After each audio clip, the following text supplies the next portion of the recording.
দেখো আবার লজ্জা পায় না লাস্টে। 4 বছরের জন্য লাস্ট টাইম ইনশাআল্লাহ আমরা আবারও হুম, জয়ী হব।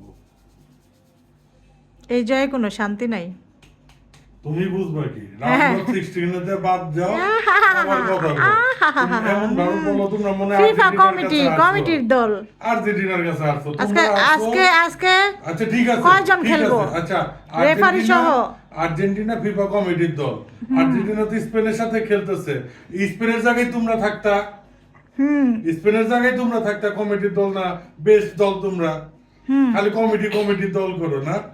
এই নেইমাররা তো খেলতেই দেয় নাই। নেইমারের মনে হয় কি এসে আটকে রাখছে আর্জেন্টিনা আটকে রাখছে এটা তোমাদের কোচের প্রবলেম তোমরা কোচের জায়গা দরকার কি এক ব্রাজিল রাউন্ড অফ 16 বাদ সেটা নিয়ে লজ্জা নাই আমরা ফাইনালে আসছি হ্যাঁ, এই জন্যই তোমাদেরকে মানুষ আস্থা এই জন্য স্পেনের জায়গায় তোমরা আসতা তাহলে না বুঝতাম পুরা দুনিয়া এই জন্য আরে দুনিয়ার আর্জেন্টিনাকে কথা বাদ দাও। নিয়ে কটাক্ষ যারা- করতেছে, কটাক্ষ।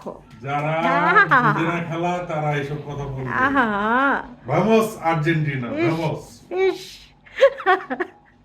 ঠিক আছে, শুভকামনা রইল ভামোস আর্জেন্টিনা আমাদের ব্রাজিলের পক্ষ থেকে, শুভকামনা। তবে আমি চাই ইয়ামাল জিতুক, স্পেন জিতুক। আর্জেন্টিনা